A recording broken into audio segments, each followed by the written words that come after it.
All right, so we got why are millions of death ships coming here? And Warhammer 40K, this video is by Westhammer. But before I get to the video, I just want to say, man, I'm having merch, my first ever merch launch on January 1st, 2025, which is in about 2 days.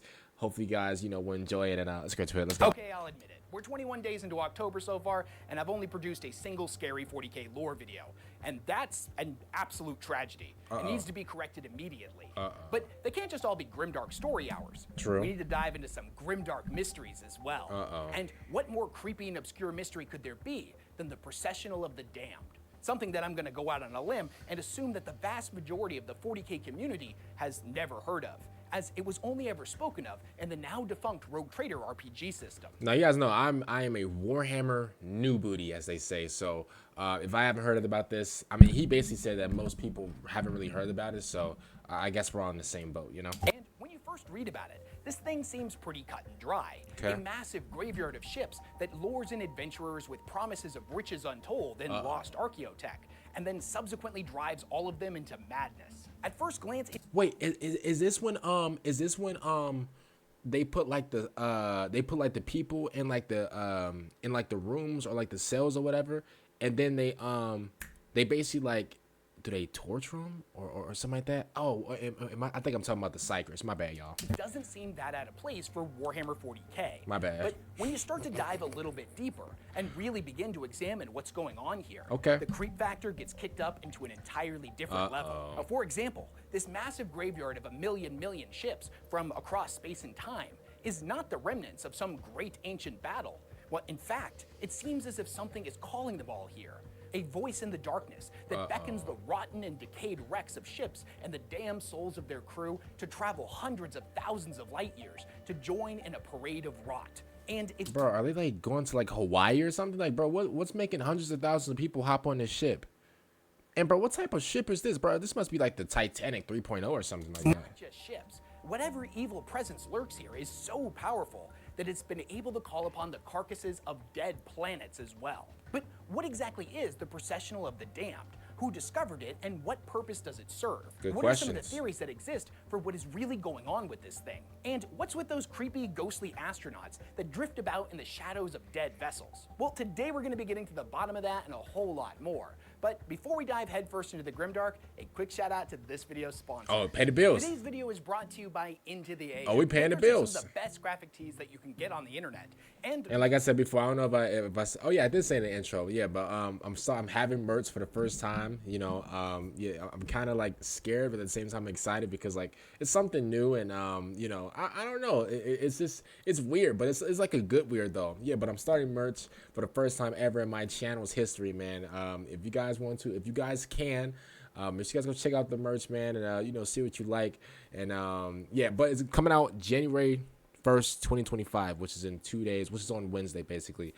It will legit drop at the 2nd of midnight. So whenever you guys do the little 5, 4, 3, 2, 1, 2025, whatever that happens, that's when the merch is going to drop. And that's when you guys want to see like me promoting the merch and stuff like that. So make sure you guys get your merch, and other than that, we're gonna let Westhammer pay his bills, also one of the longest running sponsors that we've ever had on this channel. Okay. You've probably seen me wearing their shirts a ton in all of my other videos, even the one. That bottom left is fire. I know they're not paying me. I know. I understand. But listen, if they want to pay me, I mean, they can. This bottom left shirt right here, I think I actually seen him wear this shirt before. That's fire. Ones that aren't sponsored by Into the AM. And that's because they are by far some of the comfiest shirts that I own. Oh, I wear nice. them almost every single day, and at this point, I think I own like 30 of them. Their designs are just so Wowzers. colorful and unique, and as a bigger guy, I appreciate that they're a little bit longer than normal t-shirts. Okay. The big news this week is that Into the AM just launched their fall collection. Oh, And they honestly, launched it it- really couldn't have come at a better time for me personally. A big cold front just rolled through the Tampa Bay area. It's absolutely freezing outside. It's like 72 degrees. It's like 72 degrees. Brother, I'd trade away a few people for that weather. What do you mean it's like 72 degrees? Brother, first of all, I'm from the Midwest, okay? I'm from Indiana. Obviously, it's in my name, Indy, right? But I actually grew up on the East Coast. When I tell you, oh my God, living on the East Coast during the winter time, oh my man, bro, I would, brother, I would do strange things for 71-degree weather. Bro, this is why I'm trying to pay bills so I can leave the East Coast. I don't want to live here. The weather is sickening. Bro, listen, and if I do stay on the East Coast, I'll go south. I'll go to Florida. I would do, man, listen, man, give me the oil, bro, and Diddy, come here. Yeah, bro. I do strange things for 72-degree weather, bro. Are you serious? It's ridiculous. So with the changing of the weather, that means I've got to change my style as well. Much better. Ooh. I love all the stuff that they've added to their store, and they've launched a great collection of different colors for their pullovers, hoodies, Henleys, Okay. and button-ups. I've had a chance to wear their Okay, joggers, Wes. and they may be the comfiest pants that I own. They also still have all of their not-so-normal graphic tees and all their bestsellers as well. Go check out Into the... Bro, I'm trying to get like this. Like, bro, I want, like, one day, bro, I want my merch store to look something like this, bro. Like, all types of collections. I'm gonna have, like, underwear and stuff like that. Man, I would love to have something like this, bro. Man, obviously, like, you know, your boy's starting off small and stuff like that because, you know, you understand. But, like, bro, I would love to have, like, wow, bro. Like, they're stocked up. Yeah. If you want to upgrade your wardrobe and elevate your style, they have basic tees for a far lesser minimal look, and they're graphic tees if you want to stand out. So click on the link in the description of this video to save 10% off your order. You can even make a pack and bundle some shirts together to save even more money. And that stacks with my coupon code WesHammer. Again, click on the link in the description of this video or use coupon code WesHammer at checkout to save 10% off your entire order. Big thanks to Into the AM for sponsoring this video. All right, here we go. Although there is no shortage of grimdark, creepy mysteries within the vast labyrinthian lore of Warhammer 40K, the Processional of the Damned remains as one of its creepiest and most obscure. From port to port and scumbar to scumbar, there are whispered tales overheard across the Cronus expanse that speak of a region haunted by the past and the future. A realm where death holds no court, where every law of time and space are violated in the most despicable ways imaginable. A realm where half-glimpsed specters of things yet to come linger on the edge of vision, where Vox channels burst to life as hundreds of voices hail a ship in unison before abruptly cutting to... Oh, hell no. Yo, if I'm sleeping right here, bro, man, I need a big windshield wiper, bro. Bro. If I woke up, bro, like if I'm... and I do one of these and I peek up and I see this thing right here, bro, talking about some high five, bro. Man, bro, I'm pressing a button, bro. Windshield wiper should be doing the action or something. Bro, where are you at? So we just sleeping behind the wheel? Like, bro, you was just next to Saturn whenever you were awoke. Now you're in the abyss. What's going on? And why is he built like that? Listen, I'm not the guy to judge about people's builds or nothing, but like, man, he need a burger or something. Cold, dead static. These stories speak of a vast graveyard of ships that seem to call the lost souls and their spacefaring vessels from across space and time to a singular location for unknown reasons. Those that believe such tales claim that every peril, every voice, and every half-glimpsed figure that plagued the region are in fact an aspect of a malevolent evil presence that lurks in the very heart of the system. The Processional of the Damned, as it has come to be known, is located in the blighted region of the Cronus expanse known as the Accursed Immense. It is a vast graveyard of ships of impossible size and scale, larger than anything else encountered within the entirety of the Cronus expanse itself.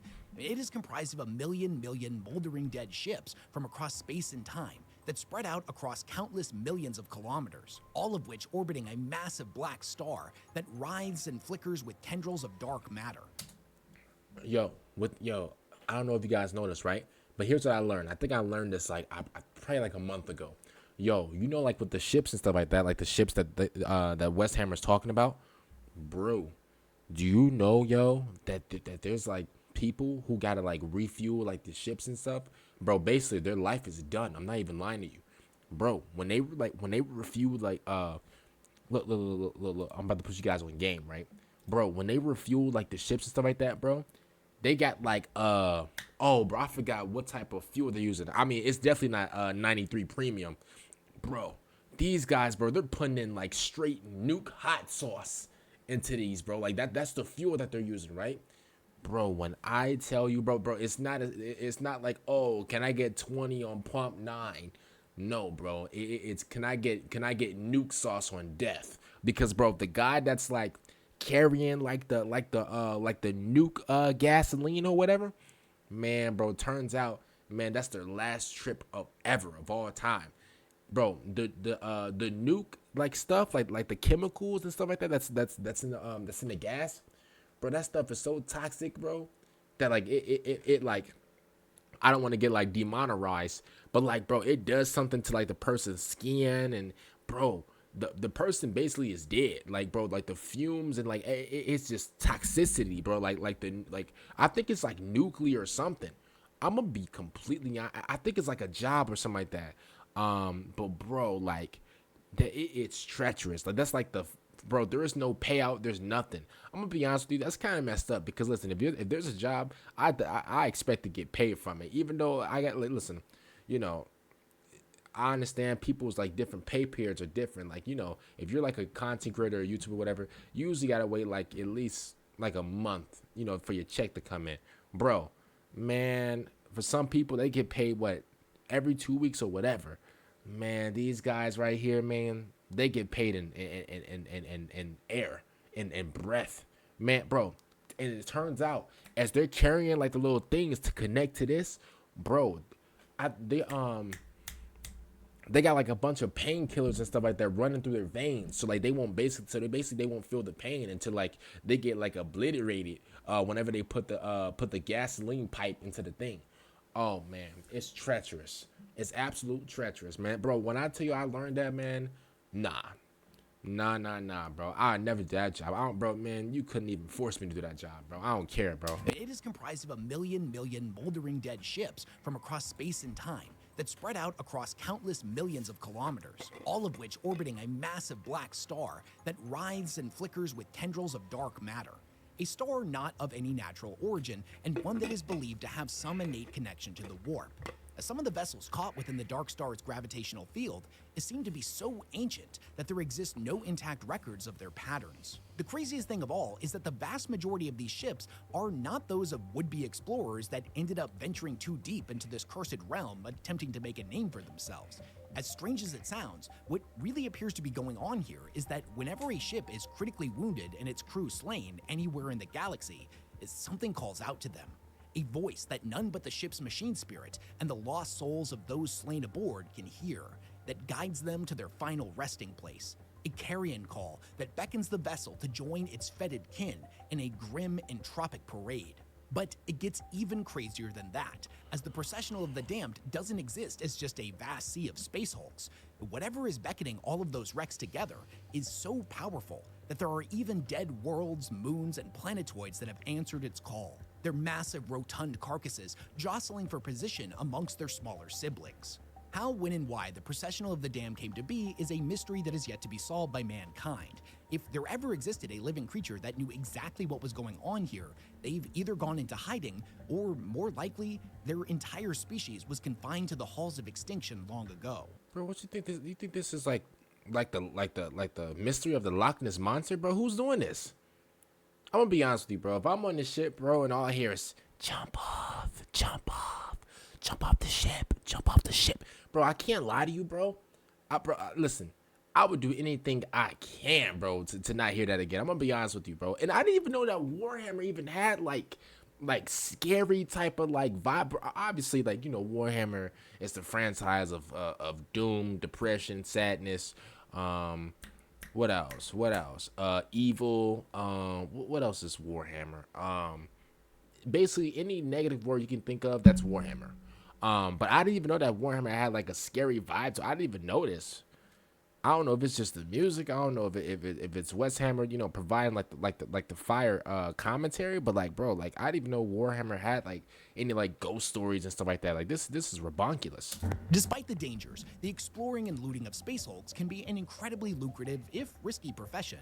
And the rumors of an entire graveyard with more ships than any crew could possibly explore in a given lifetime, let alone the fact that many of them are from every point in history and could potentially contain priceless lost archaeotech, is a lead far too good to pass up for most. In truth, it has been visited many times in the past by imperial explorers, lowly pirates, adventurers of all sorts, and of course noble rogue traders. Most never return. Whether they lost their life to an unforeseen accident, a treachery, or something far more disturbing, is a truth that they took with them to their early graves. Those who have made it back out with their sanity intact seldom speak of what they encountered. Although written records and documents on the procession are exceedingly rare, there are a few credible accounts, the most prominent of which being the one penned by the man who first discovered it, or at the very least, the first one to have explored it and made it back out alive. This man was the legendary rogue trader and captain of the righteous crusader Wrath Umbolt. One of his first-hand accounts stated that he and his crew believed the very void itself was haunted by a strange presence that stalked the crew upon darkened decks. They witnessed eerie, indescribable patterns that swirled across their auspex grids, and their ship's machine spirit had become disturbed and unreliable. The astropaths as well had become so erratic that they needed to be sedated the entire time they were in the region. And although many of his men returned from their exploration of the wrecks with a bountiful harvest of treasure and xenos artifacts, it was far more common for them to return driven completely mad, lost in the ethereal grip of insanity. Many more still didn't return at all, swallowed up by the Processional or lured into the frozen emptiness of the void by auspex ghosts and malfunctioning tech devices. Umbolt was so perplexed by the procession that he dedicated a great deal of time and resources to cataloging phenomena. Through his studies, he was able to determine that the gravitational orbit of the various rings of dead ships didn't function like one would expect. Bro, we got Ghostbusters in Warhammer. This is another level of just freakishness. This is another level of just haunting. I'm gonna be honest with you. I never even thought about like any like haunted or like ghost stories or whatever in Warhammer. The fact that we have one now is just crazy. This man made his own DIY ghost detector, bro. I mean, I'm gonna be honest with you. I would most likely do the same thing, but like, bro, like I never would have thought that Warhammer would have something like this. I mean, it makes sense because we all know like Warhammer is the place of like all evil and just it's torment, it's just straight dive, like nothing happy, like, you know, goes on in Warhammer. So I should have expected this a long time ago. I just didn't know. Instead of everything circling in unison, gradually getting closer to the star at the center, some of the wrecks appeared to be drawn in at a quicker pace, while other ones were being pushed away. He noticed that the ships closest to the star were by far more ancient and decayed than all of the rest, but something wasn't adding up, as upon closer inspection, he and the crew were able to observe certain markings and dates on their hulls that indicated many of these moldering wrecks were of much newer creation. It was as if they had been aged tens of thousands of years in at most a couple of centuries. All of his research is kept under lock and key and only allowed to be examined by a select few individuals with the highest of clearances, and amongst those permitted to study them, a handful of theories have emerged. One theory states that the Processional exists in an area of space where time overlaps itself, its vast rings of wrecked ships existing in multiple times simultaneously. Proponents of this theory believe that if one was to travel in a direct line towards the black star at the center, they would be stepping forward and backwards in time with each ring they pass through. A variation of this theory suggests that the closer one gets to the star, the faster time begins to speed up, relative to the outside universe, meaning that an individual standing within the star's inner ring may exist thousands of years in the future as compared to their crewmate that holds a position in the outer ring.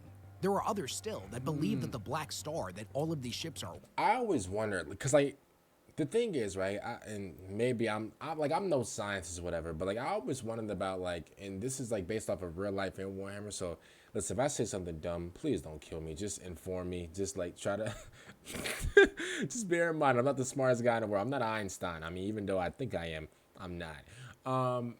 But obviously I know time is very different. I mean, especially like, listen, I never went to space or anything like that, but I assume that time, let's say for example, I assume that like if you're on Earth, right, and your friend is like, I don't know, and like your friend's on Mars, I assume that like it's probably like if you're on Earth, if you're on like the East Coast of America, it's probably like what 3 p.m. over there, right? And then like if your friend is like on like the West Coast of Mars, would it be like 8 a.m.? Like, bro, you guys tell me. I think it would be like 8 a.m. Orbiting is no star at all, and in fact is a yet unidentified xenos life form, or that it is potentially an undocumented variant of black hole. There are even some that believe that the star is the shadow of a vast and terrible creature that exists outside of our universe, that it is the ghostly impression of a higher dimensional being. Even though we can't see the entirety of this entity, it still lurks nearby and is capable of manipulating time, space, and matter of all forms within the physical universe. It is worth pointing out that since these documents are so highly classified, and the only ones permitted to read them are of incredibly high importance, most of these individuals have never left the safety of their offices and actually visited this place to conduct their studies. If they were so inclined to test the veracity of their theories, they may dispatch a handful of menials and hirelings to investigate further, subsequently damning thousands of souls to their deaths. The confusion and misinformation surrounding the Processional was exacerbated even further by Humboldt himself, as there was a strange, almost panicked way he wrote them that stood in stark contrast to his traditionally calm and collected personality. In addition, the first-hand accounts of his crew were difficult to make sense of. The astropaths recorded maddening visions of unknown entities, and the lunatic ramblings of his crew were deemed too irrational to be included in the records, as they spoke of entire civilizations and even species being tortured and sacrificed upon the altars of forbidden powers. They whispered the nonsensical names of ancient gods and forces older than the universe itself. Humboldt had become convinced that the dark light at the center was in fact the literal incarnation of death, or at the very least, an ancient and forgotten xenos god of decay. Out of all of the mysteries surrounding this place, like perhaps a black the hole. greatest and most maddening riddle that the scholars of the Mechanicus and Ordo Calexis have attempted to solve is that of the Space Hulks themselves. Where did they all come from? The Coronis Expanse is a pretty huge place, and there have of course been tons of ships that have been lost within it over time for one reason or another. But even if you were to add them all together, they in no way come even remotely close to just how many wrecks make up the Processional of the Damned. Something else is going on here. Many of the scholars who have studied the phenomena point to the warp as the most prominent culprit. Now, strange things happen in the warp all the time, as it's not subject to the same laws that those who dwell within the material universe must abide by.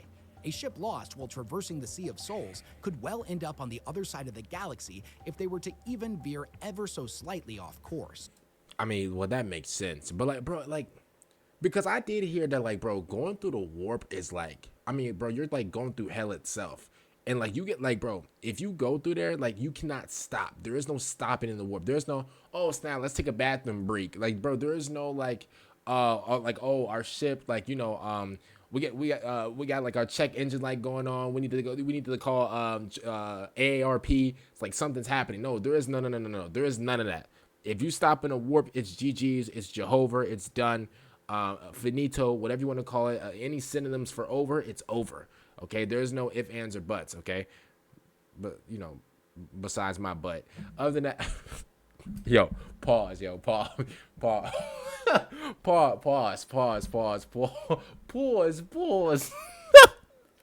other than that, no. Seriously, I'm not joking. Seriously. Bro, there's no stopping in the warp. Like, bro, if you stop in the warp, it's absolutely, it's Jehovah. It's over. But to be honest with you, like, the fact that like a lot of these like ships, or whatever, get lost. I mean, I know I'm about to sound crazy when I say this, but like, it doesn't surprise me, bro. You guys are flowing through the warp, bro. Bro, you know what can happen in the bro, you can have like a slimy Shrek looking monster just knock the bro. He could be sleeping, bro, and he could see like a ship coming by, bro. He'll just knock it off course a little bit, bro, and it's over with. And like, you could just take a longer route than you were supposed to take. Like, I'm gonna be honest with you, like, I kind of feel bad for those guys, but like, it is what it is. Like, bro, you guys are cutting through the warp. It's not like you guys are like taking a shortcut, like get to like a regular place. No, bro, you guys are going through the warp to get to like another side of like the like universe or whatever. So at the end of the day, bro, like it is. But like, obviously, like, let's be real. If I was in Warhammer 40K, bro, I would build a ship, bro, that would legit like go through the warp in like 1 second, bro. It would be like a bullet if I can like build a ship and like, you know, just flow it through the warp. Like, bro, like my inventions would be like, bro, I would tax people. I would tax people to like even give my ship a test ride, bro. And if you don't listen, if you bring it back with a scratch on it, bro, I'm charging you full price and everything, bro. I would be a scammer. Well, okay, not a scammer, but I'll be like an inventor. I'll be a merchant, bro. Listen, anything money wise, business wise, bro, that's me. That's what I would be in Warhammer. I'll be taxing the bro. Listen, I'll be taxing the rich, the poor, the inventors. I'm taxing everybody, bro. Bro, call me Uncle, bro. Call me Uncle Sam. Call me Uncle IRS. I'm taxing everybody. Yo, Ultramarines, you're getting it too. Yo, Horus, bro, that diamond chain on your neck, sell it right now. Because guess what? That's mine. Bro, listen. Because of this, many believe that the Processional exists as a graveyard for ships lost within the Imperium. However, why they are all being spit out in this exact location, no one has an answer for. Although said information may be the nonsensical tales of the raving and the mad, there are some that point to a particularly disturbing similarity between certain wrecks and ships that are currently very much still operational, as if they are the ghost of a future tragedy. The Imperium very seldomly takes the accounts of the hated Xenos into consideration when divining the mysteries of the cosmos, but there may be some clue into the nature of the Processional of the Damned that comes in the form of Eldar wisdom. Although Humboldt was the first human to study the Processional, there is evidence to suggest that the Eldari have known of its existence for quite some time. It is said that when they investigated lost ships of their own that had been drawn into its cold embrace, they found an entity of unimaginable horror, a creature said to be a sinkhole in reality, a dent in the fabric of time, and a creation of fate beyond fate. Whether or not any of this is true, or if the Eldari were able to glean any more insight than this is unknown, as they are a species that are known for speaking in riddles and falsehoods. Perhaps from their perspective, it was just a strange phenomena that bears little importance. However, actions speak louder than words, and the Eldari created a webway portal here known as the Damned Gateway that is known to connect to their domain within the heathen stars. Whether or not they still use this portal or when it was actually constructed is unknown, but it has been observed to be fully operational. Because of this, it's clear that they place some form of importance on this realm and all of its dead inhabitants. Of the rare few individuals that have visited this haunted place and returned to tell their tales, many of them make note of all form of strange and disturbing phenomena, as some speak of seeing strange shadows that drip between the wrecked hulks and deep within the dark corners of their holds, while others claim to witness individuals or vessels that they know to be alive and well multiple light years away in a desiccated and ruined state.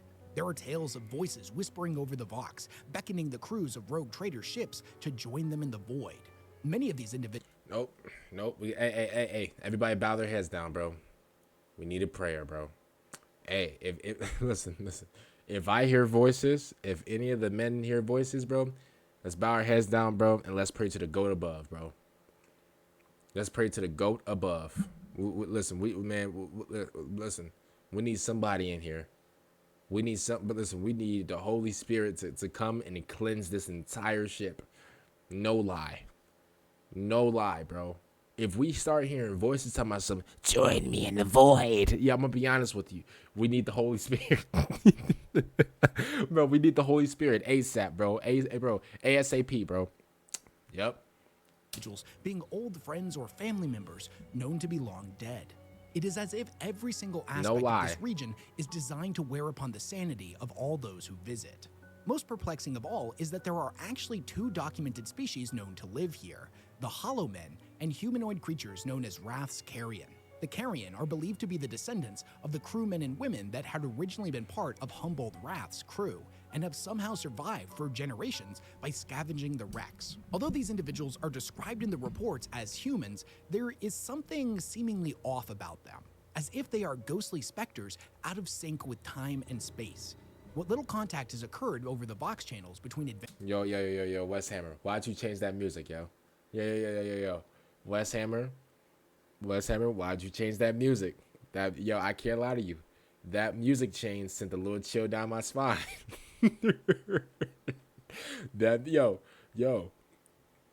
music change sent a little shiver down my spine. Okay? Can we not do that? I understand that's the whole point of the video, but I can't lie to you. That sent a little goosebumps up my arm. This right here, hold on. Give me 1 second. Are described in the reports as humans, there is something seemingly off about them, as if they are ghostly specters out of sync with time and space. That little, I'm gonna be honest with you. That's a little chill down my spine. Little contact has occurred occurred over the Vox channels between adventurers and the Carrion indicates that they have no desire to stay here and have been attempting to escape for possibly generations. Yet all attempts Look at me checking around my room.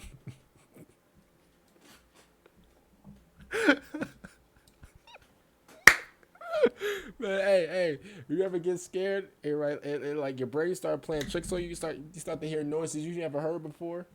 Man, hold up. have failed, as if they are held enthralled by some ancient evil. They shriek and wail over the Vox, begging for deliverance. Yet, whenever they manage to issue a cry for help, the broadcast is always cut short without warning, as if whatever sentience presides over this place has no interest in providing them any form of agency. The Hollowmen, on the other hand, are far stranger, and it's not known if they are human, xenos, mutant, or something else entirely. Although humanoid in appearance, little of their actual features is known, as they always appear clad in scavenged moldy void suits. They normally reside in the deeper rings closer to the Black Star, and it's believed that they originate from one of the large dead planets caught in the Procession's orbit. Although it is rare for them to move freely out in the open, the few times that they have been documented, they've been noted as drifting between the hulks and using scavenged equipment to break the ships down piece by piece until there is nothing left but a skeleton. The creepiest part about these guys is that even though actual undeniable sightings of them are incredibly rare, the reports indicate that those who enter this region believe that they are always there, always lurking in the corner of their vision or at the very far end of all of their auspex scanners. The only real indicator of their presence being sudden angry bursts of white noise over the Vox channels or strange scraping sounds emitting from a vessel's outer hull. We may never know the true purpose of the Processional of the Damned, who created it and what their ultimate goal was in guiding so many lost souls and wrecked vessels to this one point in space and time. Although the forces of chaos are always the first culprit when it comes to the factors of the unknown, there are forces within this universe that we still have very little understanding of. Creatures, entities, and intelligences that are far more alien than even the strangest of known xenos species. Perhaps everything can be explained. Maybe there is an undercurrent within the Sea of Souls that all dead ships eventually drift into. Maybe all of the strange Vox chatter and spectral anomalies are nothing more than the energy of the Black Star playing haywire with auspex equipment and the human mind falling victim to paranoia. Or maybe it's something else, something far more ancient and disturbing, something that the human mind was not designed to comprehend, something that at best sees humanity and our broken ships as an idle curiosity, and at worst may have yet unknown malevolent plans that may be too late to stop. But what do you think of this thing? What do you think is actually going on here? And do you know of any other creepy 40K mysteries that you'd love to hear me talk about? Listen, yo, Wes. Wes, listen. I don't know how you do things, but here's how I do things, yo. Stuff of this vibe, man. I don't even look towards. It's like scary things and ghosts and like things that like whisper that you can hear. But whenever you say what, everybody look at you crazy like you're talking to yourself. I'm gonna be honest with you. Yeah, I don't. Yeah. See, I'm gonna be honest with you. I listen. You call the pastor, or you don't even interfere with things with these type of things. So I'm gonna be honest with you, Wes. Amazing video, great video. You set the tone for the video, but just know I would never, ever indulge into scary Warhammer again. That kind of rubbed me the wrong way. Yo, your music choice is, that music choice, I'm gonna be honest with you, that music choice was deadly. I didn't like that. I mean, it was cool, but like I didn't like it to the point to where I was paranoid, bro. I'm looking around, I'm like, yo, there's people in my room, like what's going on? But listen, other than that, man, make sure you guys like the video, subscribe to the channel, make sure you guys check out Warhammer in the description down below. But also, like I said, I'm having my first ever merch launch drop on January 1st, 2025, which is Wednesday. So hopefully you guys go over there and pick up that nice, amazing merch. And to be nice, for all you guys out there that's been supporting me, I want to say I'm going to give you guys a discount code on the day of the release, which is January 1st, 2024, 2025, which is Wednesday. So if you guys want a discount code, make sure you guys like, video, subscribe to the channel, because I will be releasing a discount code in one of the videos that I upload on Wednesday. So you guys ever smile, and peace out.